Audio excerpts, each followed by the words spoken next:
volta ao Relato Selvagem. No vídeo de hoje nós retornaremos 46 anos atrás em um zoológico de Brasília. Andar por aqui é um convite à fotografia. A capital é dessas cidades recheadas de cartões postais e pontos turísticos. Os prédios têm arquiteturas cheias de curvas e ângulos arrojados. O concreto, muito aparente, se contrapõe à arborização, cheio de árvores floridas e canteiros bem cuidados. Tudo para encantar os visitantes a cada novo horizonte. Em uma tarde agradável de sábado em família, do dia 21 de agosto de 1977, o gaúcho de Cerro Largo, sargento Silvio Delmar Hollenbach, com 33 anos na época, sua esposa Eni Terezinha e seus 4 filhos estão caminhando calmamente pelo Jardim Zoológico de Brasília. Mesmo tempo em que Adilson Florencio da Costa, um garoto de apenas 13 anos, também passeava pelo local. O sargento acabou de concluir a faculdade de agronomia e pretende comemorar o feito neste final de semana. Mas uma travessura do pequeno Adilson mudará para sempre os planos da família Hollenbach. Adilson e seus familiares seguem passeando e admirando os animais do zoológico, quando passam por um grande fosso que chama a atenção do curioso garoto. Ele então se desprende das mãos de sua mãe e corre para olhar mais de perto. É o local onde ficam as ariranhas, animais que à primeira vista parecem inofensivos, mas são carnívoros vorazes que comem até 5 kg de carne por dia. Podem chegar a 1,80 m de comprimento e pesar 34 kg. Mas o verdadeiro perigo é que eles atacam em bando. Se vai um, vai todos. Nem as poderosas onças são capazes de enfrentar estes bichos quando estão em grupo. O garoto Adilson ficou sozinho. Sua família está a alguns metros de distância, observando outros animais. Quando ele começa a brincar no parapeito que separa o fosso dos visitantes, tentando se equilibrar em cima do resguardo. O garoto se desequilibra, cai no declive logo à frente e vai rolando até despencar no fosso onde estão os perigosos animais. Nesse momento, em uma agradável tarde ensolarada, se iniciou um dos episódios mais tristes que ficou marcado para sempre na história brasileira. Os animais extremamente territorialistas começam a atacar Adilson violentamente. Seus gritos de dor e desespero chamam a atenção de quem passa por perto, e um tumulto em volta do fosso para ajudar o garoto se forma. O militar Silvio Hollenbach já tinha entrado no carro e estava a caminho da saída do zoológico quando passou e viu a movimentação. O sargento não sabe o que está acontecendo exatamente, mas está certo de que alguém precisa de socorro. Ele imediatamente para e desce para ajudar mesmo contra a vontade de seus familiares. Sua esposa o segura para que não vá, mas o instinto protetor do militar fala mais alto. Ele então se solta das mãos de sua esposa e corre na direção do fosso. Ao chegar e ver as ariranhas mordendo Adilson, o sargento começa a correr em volta do buraco procurando desesperadamente alguma forma de tirá-lo de lá. Mas o fosso é fundo e não há tempo de conseguir uma escada ou qualquer coisa que pudesse ajudar. Nessa hora, o sargento, em uma atitude ousada e impetuosa, sela o seu destino, o da sua família e a do garoto Adilson. Ele se joga no fosso e corre com passos largos, caminhando por entre os animais furiosos. Hollenbach resgata o adolescente e o entrega para as outras pessoas que estavam ali, enquanto as ariranhas atacam o militar. A primeira missão foi cumprida com sucesso. Adilson Costa está a salvo. Agora, o sargento Silvio tem outra, a de salvar a si próprio. Com inúmeros animais atacando-o ferozmente e sem ter para onde ir, Hollenbach corre para uma ilhota enquanto chuta e se defende de todas as formas que pode.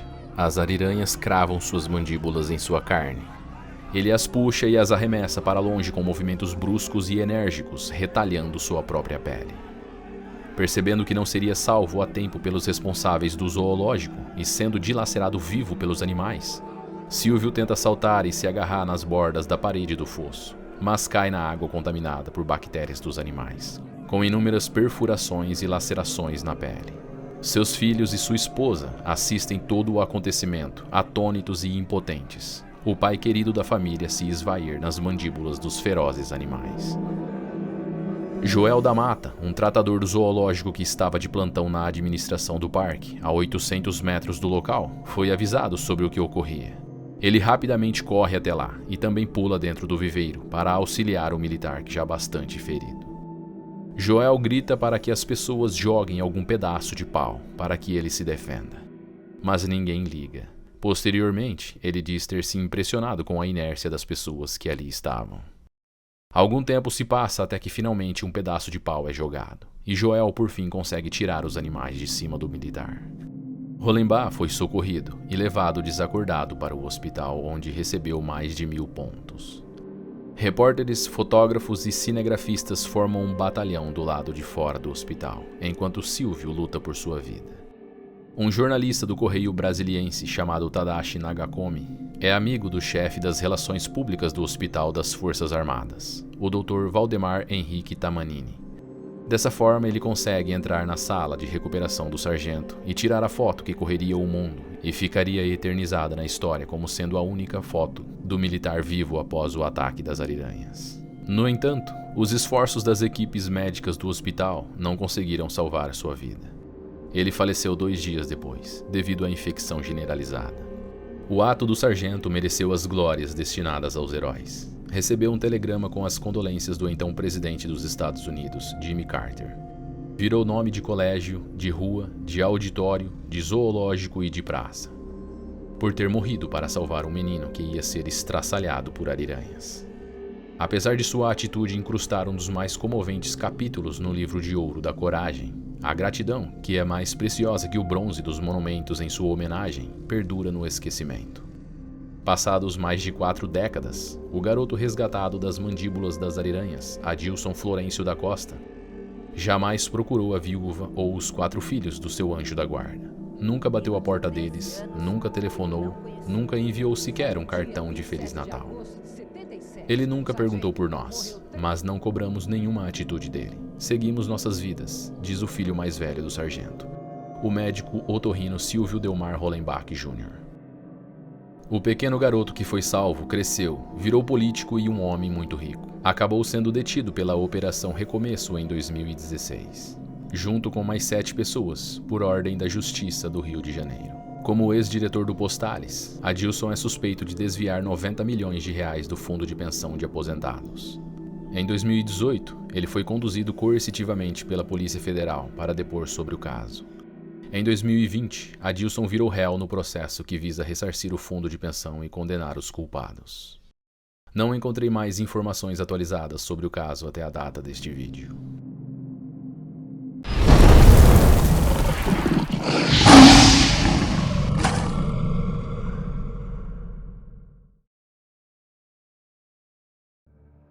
É início de abril do ano de 2000 e um circo russo chamado Vostok, muito conhecido por seus talentosos artistas e diversos espetáculos que deixam muitas pessoas maravilhadas, está terminando os preparativos para dar início a mais uma temporada de shows no estacionamento do shopping da cidade, em um bairro chamado Piedade. Apesar de ser novidade nesta época, o Circo Vostok é muito antigo. Ele foi inaugurado em 1873 na Rússia. Desde então, passou por 6 gerações da família e perdura até os dias de hoje. No dia 9 de abril, em uma linda tarde de domingo ensolarado, um garoto chamado José Miguel dos Santos Fonseca Jr. está completando 6 anos de idade, e seu pai, José Fonseca, o leva para comemorar a data ao Circo Vostok, juntamente com sua irmã Mirella. As atrações começam com 10 minutos de atraso. Mas, após o início, tudo corre como o planejado, com algumas breves apresentações iniciais. Em dado momento, que precedia uma apresentação com leões, é anunciado um intervalo de 20 minutos. Este intervalo é necessário para que as jaulas dos animais sejam montadas no centro do picadeiro. E o adestrador, que irá executar o número, aproveita este tempo para convidar as crianças para ver os animais de perto e tirar fotos com eles. Juninho, como o garoto José Miguel era carinhosamente chamado pelos familiares, e sua irmã Mirella, gostam da ideia e prontamente se direcionam ao picadeiro, juntamente com várias outras crianças. Nessa época, não existiam leis que regulassem o tratamento e a segurança nas apresentações com animais selvagens. E os leões presos nas jaulas estão há 3 dias sem se alimentar. Além disso, a distância entre as barras de ferro que separavam os animais das pessoas eram espaçadas e tinha folga suficiente para passar as patas dos leões. Para compensar isso, existia um trançado de corda de nylon junto às grades, mas que se mostrou ineficaz depois deste fatídico dia. Tudo segue normalmente. As crianças estão na área central do circo, observando fascinadas a grandiosidade dos leões e tirando muitas fotografias. Juninho não vê os cavalos e pergunta onde eles estão. O apresentador diz que a apresentação não será com cavalos, mas mostra o cercado onde eles estão e autoriza que pai e filho sigam até os animais para vê-los. E mostra um atalho que segue por um caminho mais fácil. Juninho e seu pai seguem pelo atalho que passava ao lado das jaulas dos leões, acompanhados por um dos funcionários do circo, e conseguem chegar aos cavalos sem maiores dificuldades. Mas na hora de voltar ao picadeiro, quando passavam ao lado de uma das jaulas novamente, um leão com cerca de 220 quilos, chamado Bongo, estica suas patas e rapidamente agarra e puxa o garoto, tirando-os das mãos de seu pai. E o arrasta cerca de 30 metros para o centro da jaula, onde estava outro leão. E ali se inicia o massacre que ficaria mundialmente conhecido. O músico do circo Severino Ferreira da Silva, de 32 anos, estava a 2 metros de Juninho e seu pai, e disse que a força do leão ao puxar o garoto envergou as barras de ferro da jaula. Os leões mordem a cabeça do garoto e começam a sacudi-lo ferozmente, dilacerando o pequeno menino na frente de 3.000 pessoas, entre mulheres e crianças, que começam a correr e a gritar desesperados com a cena, que era bem pior do que as cenas de um filme de terror. O pai do garoto e sua irmãzinha Mirella presenciam tudo e ficam petrificados, sem reação, em completo estado de choque. A velocidade do ataque, o segundo leão, a posição e o tamanho da cela impossibilitam qualquer ação por parte dos responsáveis do circo para salvar José Miguel. A única coisa que podem fazer no momento é chamar a polícia e observar o garoto ser destroçado pelos animais sem poder fazer qualquer coisa. O pai do garoto e sua irmã assistem toda a cena, que dura vários minutos. O pânico e o desespero tomam conta do circo. Algumas pessoas correm horrorizadas para fora, outras ficam paralisadas sem saber o que fazer. Às 20 horas, 1 hora após o início do ataque, a polícia militar chega ao local. Eles atiram para cima na esperança de que os leões se assustem e se afastem do corpo do garoto. Mas isso não acontece. Os policiais então decidem atirar para matar os 2 leões. Às 22h10, o cheiro de sangue faz com que 2 dos outros 3 leões que estavam em um compartimento separado dentro da jaula estourassem a grade e atacassem o corpo do garoto. A polícia intervém e atira com revólveres e fuzis contra os animais, que também morrem. O 5º leão era um filhote de 7 meses de idade. Mais tarde ele foi transferido para um zoológico e apelidado de Léo. Ele foi a sensação do local por 21 anos, até que morreu em 16 de janeiro de 2021, depois de contrair câncer na mandíbula. Às 22h30, o corpo do garoto, totalmente dilacerado, ainda permanecia dentro da jaula à espera do IML. A área estava isolada e cerca de 50 policiais estavam no local. José Nemésio da Silva, perito do Instituto de Criminalística, constatou que o vão da grade da jaula, que era de 10 centímetros, se abriu para 16 centímetros com a força com que o leão despendeu para puxar o garoto para dentro da jaula. Às 23h45, o corpo de José Miguel foi finalmente retirado da jaula. A enfermeira Maria da Conceição Guerra, mãe da vítima, separada do pai do garoto e já em outro relacionamento, estava grávida de 8 meses quando recebeu a notícia da morte de seu filho. Ela passou tão mal que teve que ser hospitalizada. Lá, ela acabou sofrendo um aborto espontâneo e perdeu outro filho. Os leões abatidos foram levados para a Universidade Federal Rural de Pernambuco e passaram por uma necropsia, onde foi constatado que os leões não haviam se alimentado do corpo do garoto. Muitas controvérsias surgiram após o ataque, e especialistas dividem opiniões até hoje. Uns dizem que os leões mataram o garoto porque estavam há 3 dias sem comer. Outros sustentam que a suposta fome dos animais não foi a causa do ataque, mas sim uma reação típica de felinos apenas seguindo seu instinto natural de predador. A tragédia deu início a debates no Congresso sobre o uso de animais em circos. E descobriu-se que muitos animais eram maltratados, ficavam dias sem comer e eram adestrados através de processos leigos que causavam dor e sofrimento aos animais. Desde então, surgiram no Congresso Nacional propostas na tentativa de proibir o uso de animais em atividades circenses. Pernambuco foi o primeiro estado a conseguir a proibição através de uma lei estadual. Depois, outros 12 dos 26 estados brasileiros seguiram o exemplo e fizeram o mesmo. Este por si só já foi um grande avanço, pois os circos, por iniciativa própria, abandonaram a prática, mesmo nos estados que não a proíbem. Um projeto de lei que proíbe o uso de animais em circos em todo o território nacional está parado no Congresso desde 2003. Se você quiser ajudar a pressionar os políticos sobre causas que envolvem animais, você pode começar compartilhando este vídeo para conscientizar mais pessoas. O circo e a empresa que alugou o terreno foram processados e inicialmente condenados a pagar a quantia de R$1 milhão aos pais do menino José, além de indenização por danos materiais na forma de pensão até quando a vítima completaria 65 anos. O circo e a empresa recorreram e o STJ abaixou a multa para R$275 mil. A família proprietária do circo foi para os Estados Unidos e não foi encontrado o patrimônio deles no Brasil. Assim, o processo acabou prescrevendo. Muitos anos depois, a família acabou voltando para o Brasil e o circo funciona até hoje. Uma sentença foi expedida em 2001 contra Claudinei Pires, de 32 anos. Ele era o domador que havia deixado os leões sem comer por 3 dias. E que chamou as crianças para verem os animais de perto. Mas ele acabou fugindo e ficou foragido até ser encontrado em 17 de março de 2003 no município de João Alfredo.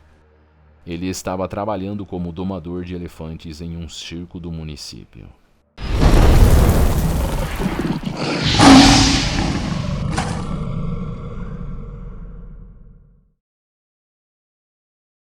O episódio de hoje nos leva para um território muito próximo. Estamos no município de Brasil Novo, no estado do Pará. Com cerca de 15 mil habitantes e longe da quantia enlouquecedora de shoppings, cinemas, restaurantes e distrações dos grandes centros, morar aqui tem o seu lado bom. Com um estilo de vida mais calmo, os moradores tendem a ser menos ansiosos e estressados, o que contribui para uma boa saúde mental e emocional. A cidade pouco povoada está situada no bioma da Amazônia, constituído de árvores como seringueiras, jatobás e plantas herbáceas. Aqui também estão árvores de grande porte, como as castanheiras, de onde é extraído as famosas castanhas do Pará, e as matas de várzea, um tipo de formação localizado em terras mais baixas e sujeitas a inundações, com plantas muito bem adaptadas ao ambiente inundado, como as vitórias régias e as palmeiras jauari. As cheias dos rios formam um processo de sedimentação que deixa o solo mais fértil, devido à quantidade de nutrientes oriundas do sedimento. Assim se forma o almo necessário para a vida de animais como tatus, capivaras, queixadas, veados e catetos, que por sua vez se tornam os nutrientes necessários para a vida do animal com a mordida mais poderosa dentre os felinos, com força suficiente para rasgar músculos e romper tendões como manteiga, combinado com caninos projetados para cortar medulas espinhais, dilacerar traqueias e fazer furos no crânio que vão direto para o cérebro. Nem o couro dos jacarés e os cascos de tartarugas resistem. Esta é a onça pintada. Diferente de outros felinos que habitualmente atacam na jugular, a força das mandíbulas desses animais permite um ataque mais eficiente. Eles mordem a cabeça, perfurando ou esmagando o crânio de suas presas. Inacreditavelmente, nem hipopótamos e nem as hienas, e nem mesmo os leões têm tanta força nas mandíbulas quanto a onça pintada. Em uma agradável tarde de quarta-feira, do dia 28 de julho de 2022, Dierlson Oliveira Paiva, um menino de apenas 10 anos, pergunta a seu pai que horas eles vão pescar. Os dois têm o hábito de pescar juntos, mas em épocas de seca, em que os rios estão secos, costumam pescar no açude que fica nos fundos da propriedade da família. Mas hoje, os compromissos do pai de Dierlson o impedem de ir. O garoto então pergunta se pode ir sozinho. Seu pai sabe da presença de onças na região e não gosta da ideia de deixar Jierlison perambular sozinho pela mata. Mas também não quer proibir o garoto de desfrutar de um dia agradável, fazendo o que o motiva a ir ali para fazer. Jierlison mora na zona urbana de Boa Vista e está passando as férias escolares na propriedade rural da família. Então, mesmo contra sua vontade, seu pai o autoriza, mas pede para que Jierlison pesque no açude da frente da propriedade, que fica mais próximo da casa e é mais seguro. Assim, após o almoço, seu pai segue para o trabalho e Jierlison segue sozinho para sua pescaria. Ele fica por ali um tempo na beira do rio, mas não pega nenhum peixe, sequer sente o prazer de alguma fisgada em sua vara de pescar. Frustrado, ansioso para pegar um peixe e sabendo que não tem nada melhor para fazer, ficar ali segurando a vara em vão enquanto no outro açude existem muitos peixes famintos, aguardando para serem fisgados, é aflição demais para Jierlison. Ele então puxa sua isca, junta suas tralhas e corre para o açude que fica a cerca de 1 quilômetro no fundo da propriedade. Ao chegar, o garoto joga sua isca e se agacha na margem como costuma fazer, enquanto aguarda ansiosamente algum repuxo na linha. Não demora muito, e logo a pescaria fica animada. Os peixes estão famintos. Jierlison os tira do anzol pelas guelras, os joga em sua sacola de peixes e corre para pegar mais um. A diversão relaxou um pouco sua vigilância. E à medida que a sacola vai se enchendo, mais o odor de pescado se espalha pela mata. O menino silenciosamente preparou seu anzol para outro lançamento no açude da família, mas não sabia que uma mudança sutil tinha acontecido na vegetação rasteira logo atrás. Uma grande onça preta observa-o agachado de costas, com muitos peixes ao seu lado. Como um formidável predador de emboscada que se camufla entre os arbustos e plantas da floresta para perseguir suas presas quando estiverem mais distraídas, a onça certamente analisou cada possibilidade de aproximação para esgueirar-se até o garoto sem ser percebida. Próximo das 19 horas, o pai de Jierlison chega e não o encontra em casa, e nem no açude da frente, onde ele tinha autorizado o menino a pescar. Ele imediatamente sai em busca dele na represa dos fundos. Lá ele encontra os peixes que seu filho havia pescado em uma sacola, e ao caminhar mais alguns metros, encontra pedaços de roupas rasgadas, suas sandálias e uma poça de sangue. O homem, que já não estava com uma boa sensação, entra em desespero. Pensando que seu filho possa ter sido devorado por uma onça, ele corre de volta e pede aos vizinhos para ajudarem a encontrar seu filho. Junto com mais pessoas, o pai do menino continua a trilha de onde tinha parado. Ele segue pelas marcas de arrasto encontradas e, após caminhar por cerca de 100 metros, encontra o pequeno Jierlison, com a face totalmente dilacerada pelas mordidas do animal. Seu pai, aos prantos, reúne os pedaços de seu filho, coloca em uma sacola e o carrega no colo até sua casa. Em silêncio e com a dor do mundo sobre seus ombros, ele dá banho no corpo do garoto. As autoridades foram informadas e logo uma multidão se forma na área rural. O caso foi registrado pela Polícia Civil de Brasil Novo, que providenciou a remoção do cadáver para a unidade do Instituto Médico Legal de Altamira, distante cerca de 43 quilômetros, para exame necroscópico. A Polícia Civil confirmou que a suspeita é de um provável ataque de onça. Após ser liberado, seu corpo foi sepultado no dia 29. Autoridades fizeram diligências para investigar melhor o caso. A notícia correu à região e, revoltados ao saberem, vizinhos da família e moradores da cidade organizaram uma caçada ao animal. Eles encontram uma onça preta de grande porte, que acabou matando 2 cachorros e ferindo gravemente outros 3 antes de ser abatida. A situação demandou a abertura de um novo inquérito por maus tratos a animal selvagem. Segundo a prefeitura, a morte ocorreu na localidade conhecida como Vicinal 21 do assentamento Laranjal, na região do Iriri, distante cerca de 70 quilômetros da área urbana de Brasil Novo. Em uma rede social, o prefeito municipal da cidade publicou a foto do menino e lamentou sua morte. A escola onde ele estudava também se colocou à disposição da família.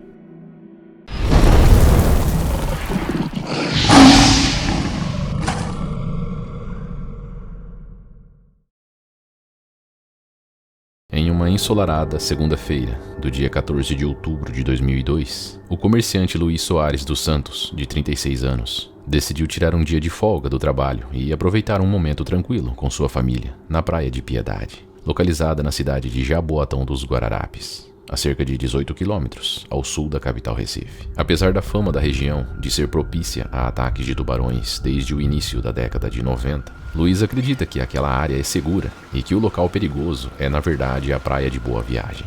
Portanto, ele não sente qualquer preocupação ao entrar nas águas convidativas e de cor esverdeada.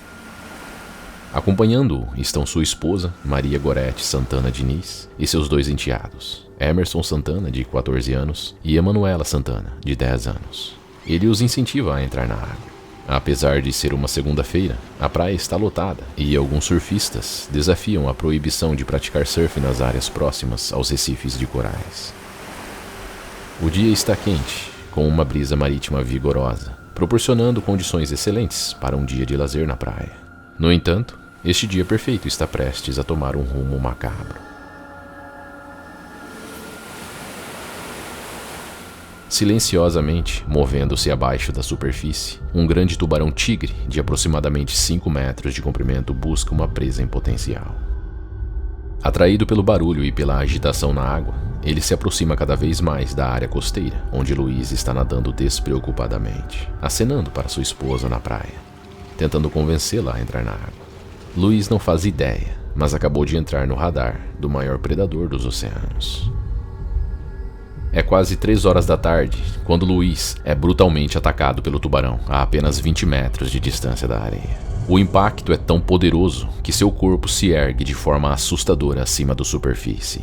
Atordoado e assustado, Luiz olha brevemente ao redor, procurando compreender a situação.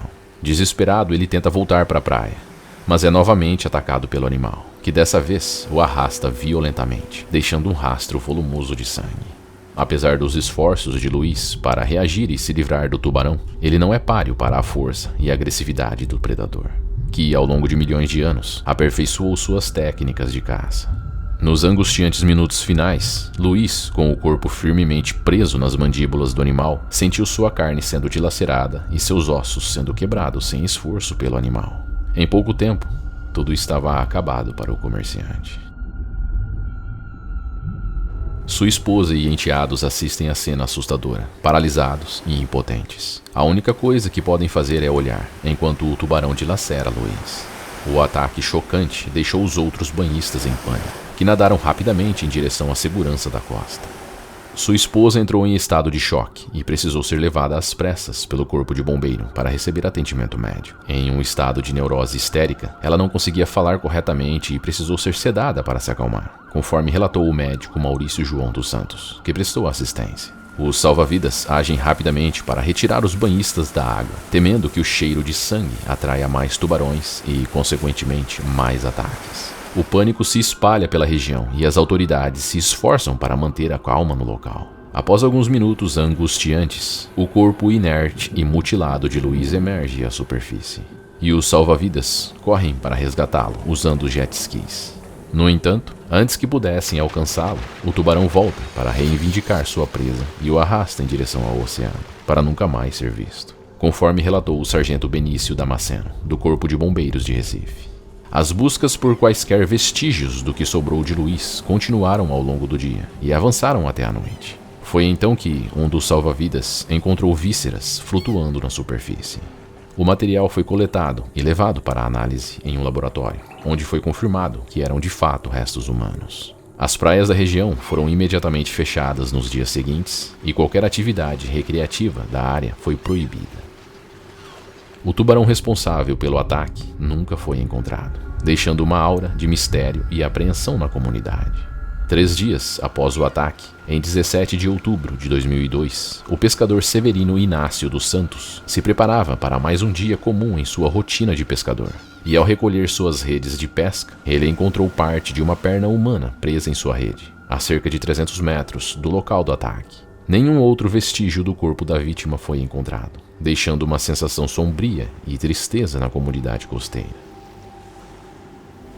Infelizmente, a morte de Luiz Soares dos Santos não seria a última a ocorrer na região metropolitana de Recife. Para evitar que isso afetasse o comércio local e garantir a segurança dos banhistas, o governo implementou uma série de medidas de segurança. Isso incluiu a instalação de mais placas ao longo de toda a praia, alertando sobre a presença de tubarões, bem como o aumento de número de guardas e salva-vidas nas praias. Esses profissionais receberam autoridade para remover banhistas que desrespeitarem as regras de segurança, e multas foram aplicadas em caso de reincidência.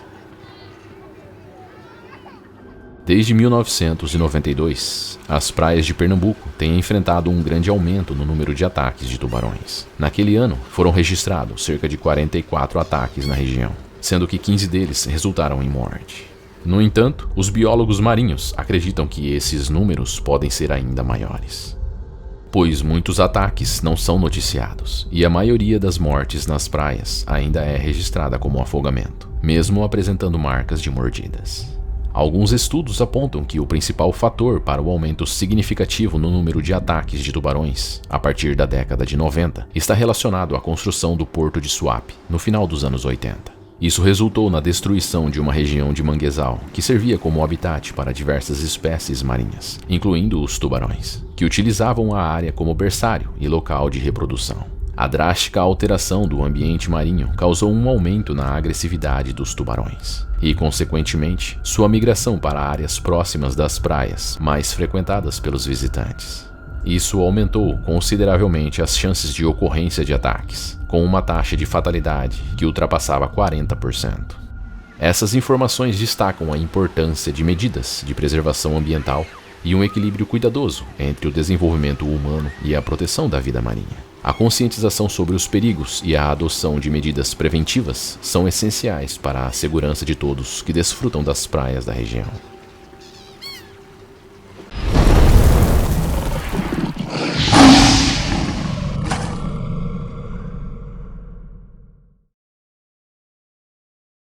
O relato de hoje nos leva para uma área rural do estado do Paraná, a cerca de 300 quilômetros da capital, no município de Pinhão. Aqui encontra-se uma comunidade conhecida como Lajeado Feio, também chamada de Serra das Correias. Nesse pacato povoado, onde a tranquilidade é um traço característico, reside Aglacir de Macedo Pereira, um homem de 46 anos que leva uma vida simples e aprazível.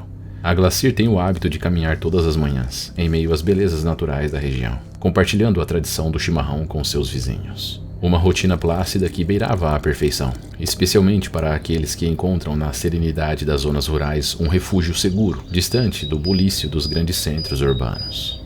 No entanto, a existência despretensiosa, porém jubilosa, de Aglacir estava prestes a ser abruptamente abalada por uma reviravolta violenta e absolutamente inesperada. Em uma típica terça-feira do dia 2 de março de 2021, Aglacir acordou como de costume, pronto para embarcar em sua rotina matinal. O sol, ainda tímido, despontava no horizonte, enquanto Aglacir se preparava para dar início à sua caminhada diária. Um ritual que lhe proporcionava a oportunidade de apreciar os encantadores cantos dos pássaros e os sons harmoniosos da fauna local.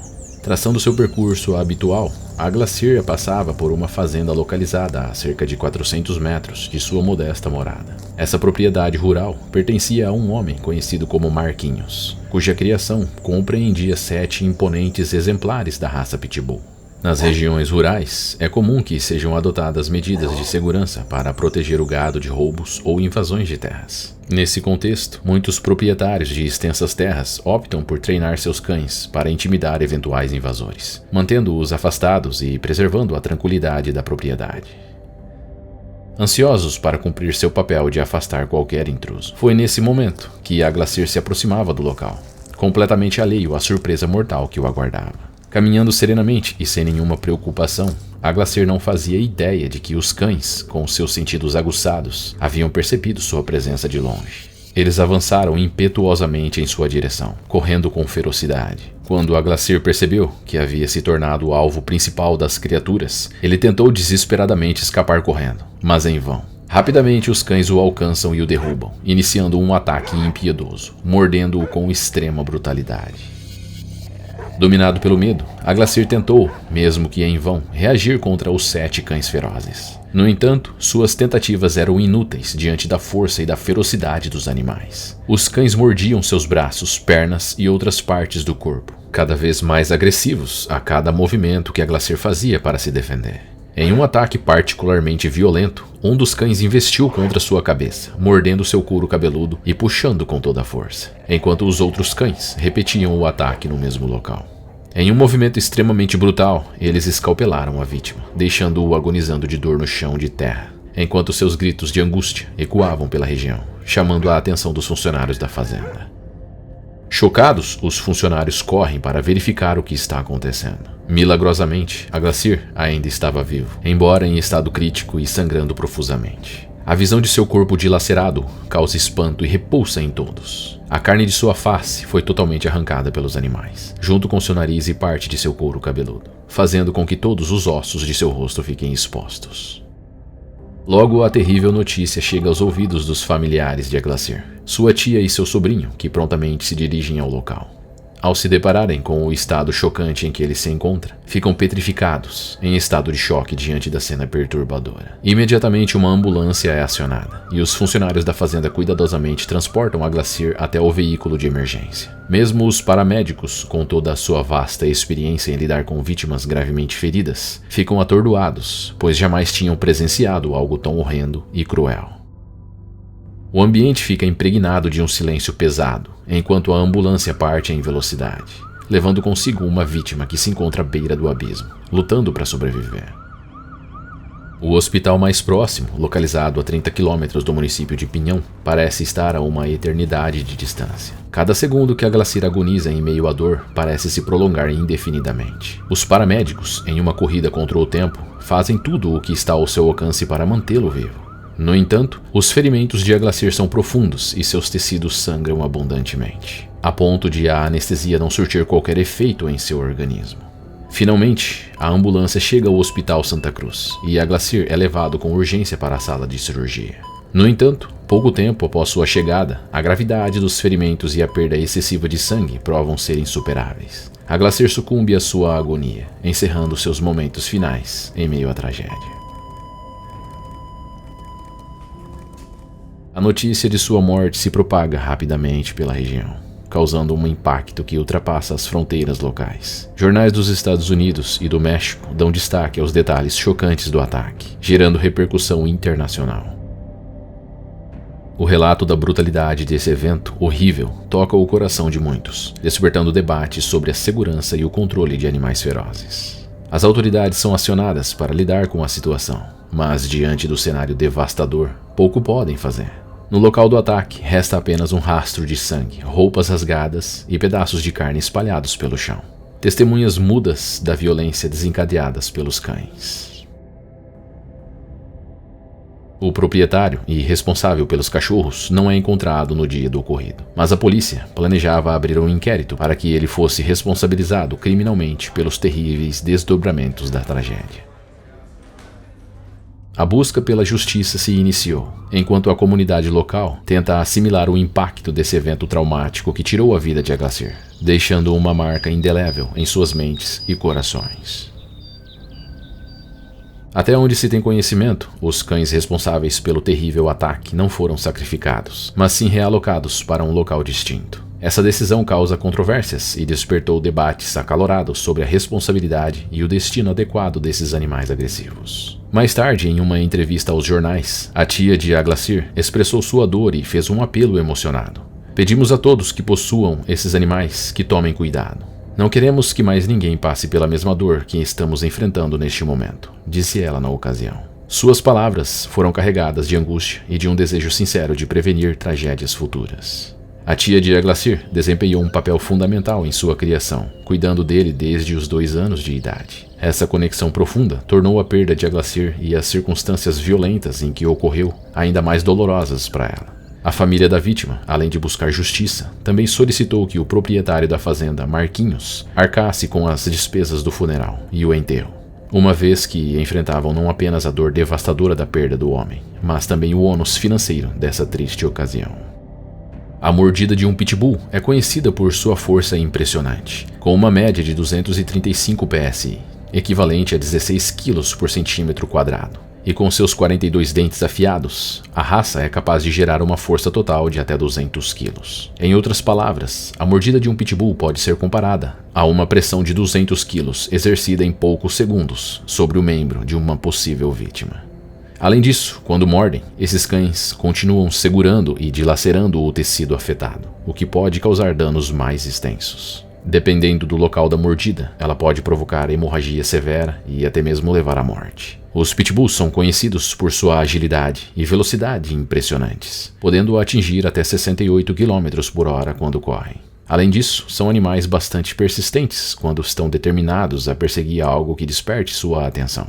Essas características físicas e comportamentais dos pitbulls fazem com que eles sejam considerados uma raça de cães poderosa e, se mal direcionada ou não adequadamente controlada, podem causar danos graves. É essencial que os proprietários de pitbulls compreendam plenamente a responsabilidade de possuir e cuidar desses animais, garantindo um treinamento adequado, socialização adequada e medidas de segurança para evitar incidentes perigosos. O trágico incidente deixou um vazio profundo em todos que conheciam a Glacier, assim como na comunidade de Lajeado Feio. O ataque serviu como um lembrete sombrio de que esses animais, embora sejam considerados excelentes cães de guarda e até dóceis quando bem tratados, devem ser respeitados e tratados com cuidado e cautela. A tragédia despertou uma consciência coletiva sobre a importância de evitar acidentes semelhantes no futuro, destacando a necessidade de treinamento adequado e responsabilidade por parte dos proprietários de cães de raças consideradas mais agressivas.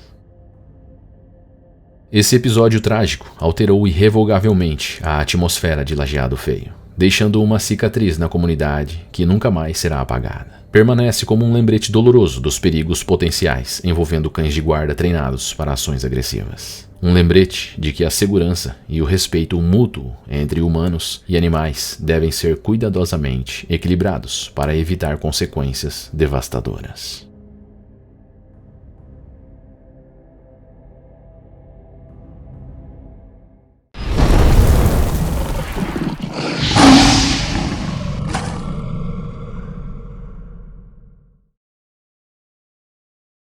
A vastidão da região amazônica, no norte do Brasil, é um lugar verdadeiramente mágico e fascinante, que há séculos encanta o mundo inteiro. Não é à toa que é considerada a região de maior biodiversidade do planeta, um tesouro natural inigualável. Suas florestas exuberantes abrigam uma infinidade de espécies de plantas e animais, muitas das quais são exclusivas desse paraíso verde. A aura mística que envolve a Amazônia é um convite à imaginação e à criação de contos e lendas que se entrelaçam com a rica cultura dos povos indígenas que habitam essas terras há milênios. É um lugar onde a natureza parece ter sido desenhada por mãos divinas, e a cada criatura que encontra morada ali possui uma história única e fascinante. No coração dessa região majestosa corre o poderoso rio Amazonas, um curso d'água imponente que corta a floresta como uma serpente prateada. Seu tamanho colossal abriga a maior reserva de água doce do planeta, alimentando toda uma rede complexa de vida e criando um ambiente propício para a biodiversidade única da região. Os ecossistemas que se escondem na Amazônia são verdadeiros oásis de vida. Espécies vegetais e animais, muitas ainda desconhecidas pela ciência, encontram aqui seu santuário.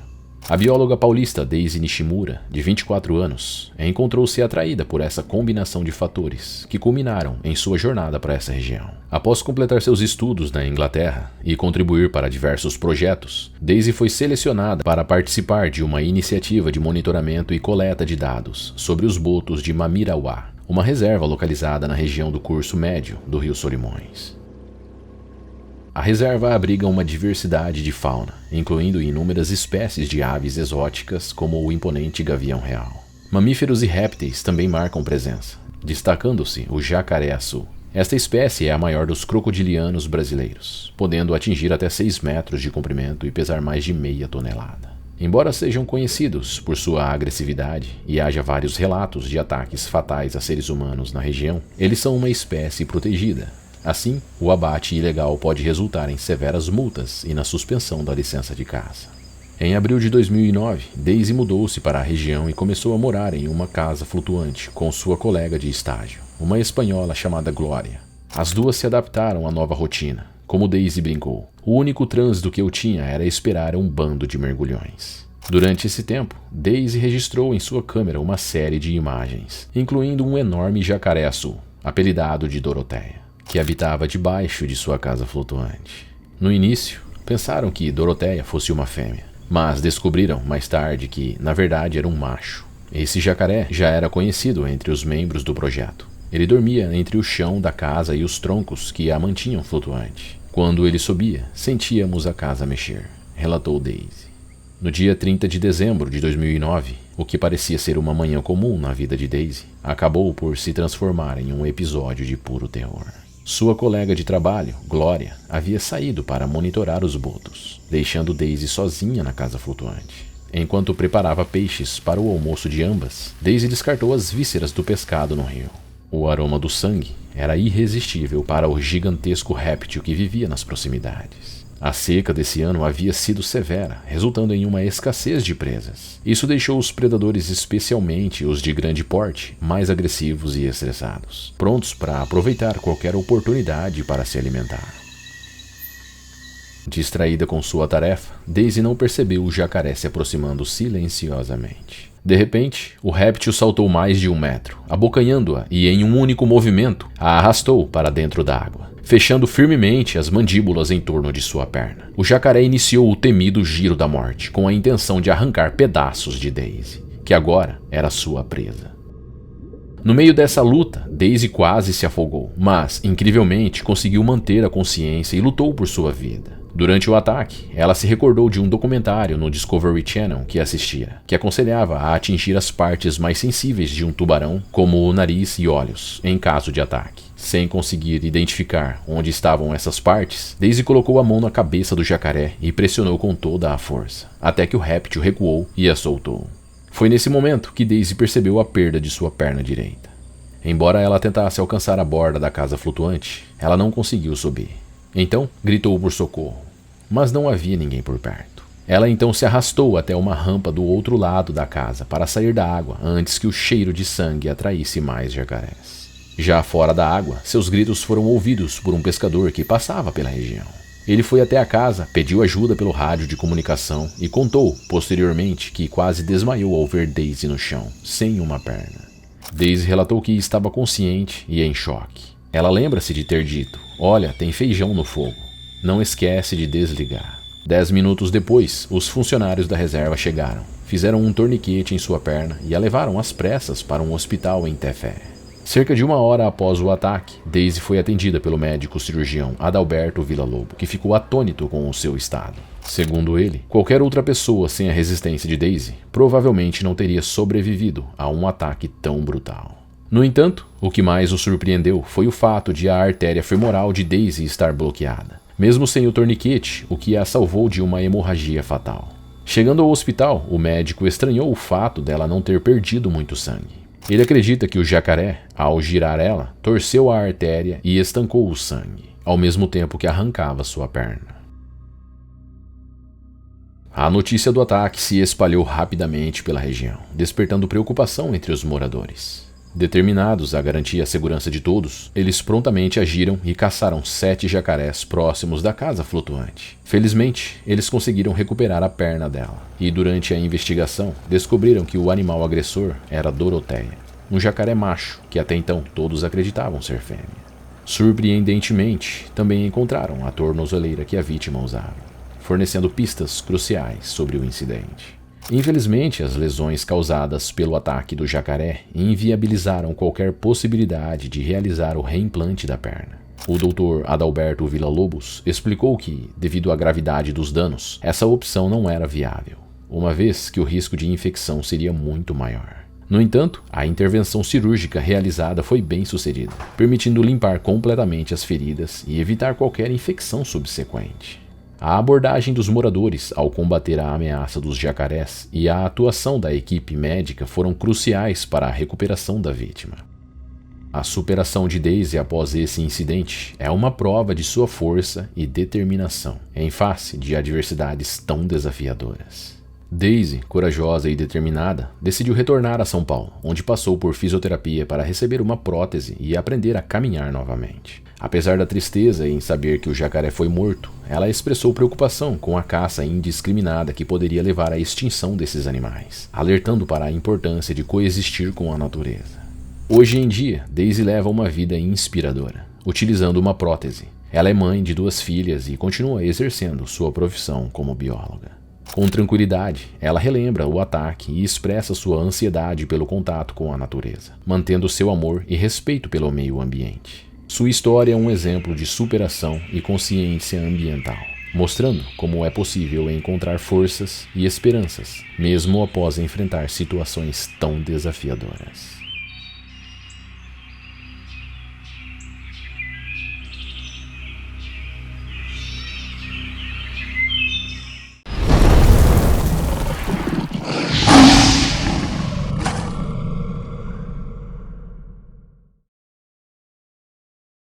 É uma ensolarada manhã de segunda-feira, dia 22 de julho de 2013. Horas antes do trágico incidente na praia, Bruna Gobi está envolvida em uma atividade completamente diferente. É o aniversário de sua avó. A família Gobi se reuniu em sua casa, um chalé rústico situado no coração de um pequeno bairro, cercado por colinas e plantações. Naquela manhã, todos se levantaram cedo para ajudar nos preparativos para a grande celebração.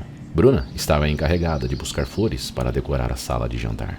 Junto com sua prima Daniele, ela caminhou pela trilha que levava à colina vizinha, onde flores silvestres floresciam em abundância. Ambas riam e conversavam, recordando histórias de infância e fazendo planos para o verão. Quando retornaram à casa da avó, a sala estava cheia de risos, o aroma de comida caseira e de zumbidos de conversas animadas. Bruna e Daniele distribuíram as coroas de flores, que se tornaram o centro das atenções. Depois de um almoço festivo, com todos compartilhando histórias e relembrando memórias, Bruna, ainda com sua coroa de flores, sugeriu a Daniele que fossem à praia, como haviam planejado mais cedo. O que deveria ter sido uma aventura relaxante ao longo do mar se transformou no destino final de Bruna. Bruna e Daniele, primas inseparáveis, tinham decidido fazer um dia diferente. Antes de irem à praia, planejaram passar pela feira local, um ritual que raramente praticavam juntas, mas que hoje, por algum motivo, parecia atraente. Ambas, empolgadas, pegaram a bicicleta que estava na garagem da casa. A bicicleta, embora antiga, tinha uma história. Pertencera ao avô delas e carregava inúmeras memórias de aventuras familiares. Ao chegarem, em um dia ensolarado e repleto de vida, a praia estava abarrotada de visitantes, buscando um refúgio da rotina agitada. Percebendo o grande influxo de banhistas, os salva-vidas prudentemente ampliaram sua equipe, tornando-se mais vigilantes quanto aos possíveis perigos que o ambiente poderia oferecer. Um dos jovens alertados foi um dos primos de Bruna, que, com o ímpeto e a audácia comuns a muitos jovens de sua faixa etária, escolheu ignorar o aviso. Bruna, ainda embriagada pela atmosfera alegre da feira e do passeio de bicicleta com sua prima, estava ansiosa para mergulhar na água. Enquanto as ondas batiam suavemente na praia, Bruna, Daniele e seus outros 2 primos, que também as acompanhavam, decidiram entrar no mar. Deixando seus pertences na areia, elas correm e pulam as ondas, sentindo a água gelada envolverem seus corpos à medida que avançam. Mesmo em meio à alegria e descontração, Bruna e seus primos tinham uma limitação: nenhum deles sabe nadar. Eles, contudo, haviam combinado que ficariam próximos da margem da praia, na parte mais rasa. Mas, mesmo a uma curta distância da costa, a paisagem subaquática escondia um predador. A sombra escura e sinuosa de um tubarão se movia silenciosamente, aproveitando as águas turvas para se aproximar sem ser detectado. A baixa visibilidade, intensificada pelas ondas, fazia com que Bruna e Daniele não fizessem a menor ideia da ameaça que as espreitava. Por volta das 13 horas, sob o ápice do sol, o grupo se encontrava a cerca de 45 metros da areia, com a água em suas cinturas, envolvidos em risadas e brincadeiras despreocupadas. No entanto, aquela tarde calma estava prestes a mudar drasticamente. Uma súbita e traiçoeira maré elevou-se, e antes que pudessem perceber, uma onda surgiu, arrastando Bruna e Daniela em direção ao fundo do mar. O pânico se instalou e as 2 jovens debatiam-se freneticamente, tentando manter-se à tona nas revoltas águas salgadas. Os olhos treinados dos salva-vidas logo identificaram o perigo. Sem hesitar, eles partiram em mais um resgate de rotina, nadando com determinação e rapidez para alcançar as jovens em apuros, antes que fosse tarde demais. Em um instante que pareceu estender-se por horas, a turbulência das ondas escuras cobria o ambiente. Mesmo nesse turbilhão, a visão comprometida pelos detritos não era impedimento para o tubarão, que era conduzido por seus sentidos apurados, rastreando Bruna em águas com profundidade ideal para um ataque. Daniele foi a primeira a perceber algo errado. Ela sentiu uma presença, uma mudança na correnteza, e instintivamente olhou em volta. Foi nesse momento que ela avistou uma sombra sinistra se aproximando de sua prima. E antes que pudesse gritar um aviso, o tubarão se lançou em um ataque rápido e devastador. A força do movimento fez com que a água ao redor de Bruna se agitasse violentamente, criando uma onda de espuma e areia. O ataque foi tão repentino que, por um momento, tudo o que Daniele podia ver era uma confusão de bolhas e sombras. Bruna emitiu um grito dilacerante de desespero, e, sem aviso, o tubarão a arrastou para o fundo. Quando Bruna ressurgiu, a água ao seu redor estava tingida de vermelho, um testemunho da ferocidade do ataque. Sem hesitar, um dos salva-vidas saltou corajosamente na água, utilizando um dispositivo conhecido como Shark Shield, uma inovação que emite ondas sonoras repulsivas para os tubarões. Graças a isso, ele conseguiu alcançar Bruna e transportá-la rapidamente de volta à praia no jet ski. No caos que se seguiu, Bruna foi cuidadosamente carregada em direção à praia. A cena era aterradora e causou um profundo desconforto a todos os presentes. Bruna Gobi estava deitada na areia úmida, com a espuma do mar ocasionalmente tocando seus pés. Seu rosto estava pálido e seus olhos, antes brilhantes de entusiasmo, agora exibiam uma expressão de choque e dor. Ela respirava com dificuldade, tentando não sucumbir ao pânico que ameaçava dominá-la. A mordida do tubarão havia atingido sua perna esquerda, e a extensão do dano era claramente visível. Sua carne estava dilacerada, expondo músculos e partes do osso. As bordas da ferida eram irregulares, com pedaços de pele pendurados, e seu sangue escorria profusamente, formando uma poça ao redor dela. Os gritos de socorro e as instruções eram quase abafados pelo barulho das ondas e pelos murmúrios da multidão que se aglomerava ao redor, tentando entender o que havia acontecido. O olhar de Bruna, porém, estava distante, como se ela estivesse tentando se desligar da realidade e da dor intensa que sentia. Pessoas ao redor, incluindo sua prima Daniele, tentavam estancar o sangramento usando toalhas, camisetas e qualquer outro pedaço de tecido que pudessem encontrar. As mãos de quem ajudava estavam manchadas de sangue, e muitos lutavam para conter as lágrimas e o desespero enquanto esperavam a chegada da ambulância. Salva-vidas e outros voluntários tentavam criar um perímetro ao redor de Bruna, dando-lhe algum espaço e evitando que a cena se tornasse ainda mais caótica. Eles gritavam para as pessoas se afastarem e clamavam por uma ambulância, cientes de que cada segundo era crucial.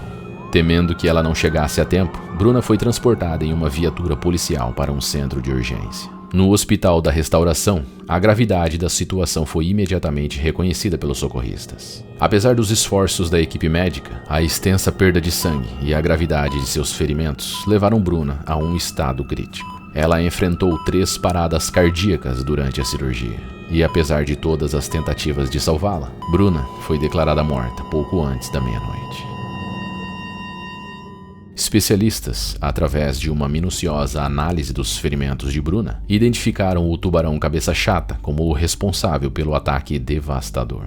A comunidade, ainda em choque, teve que lidar com o custo emocional e financeiro do incidente. Devido aos altos custos de translado, Bruna foi sepultada no município de Escada. Sua morte reverberou em todo o país, deixando seus entes queridos e a comunidade inteira em luto profundo. Estatísticas revelaram que Bruna foi a 24ª vítima fatal de um ataque de tubarão naquela região, e a primeira mulher a perder sua vida em 59 ataques registrados. Para os salva-vidas, a combinação da imprudência dos jovens, o mar agitado e a desatenção às placas de aviso, somados ao histórico perigoso da área, resultaram nessa tragédia inimaginável.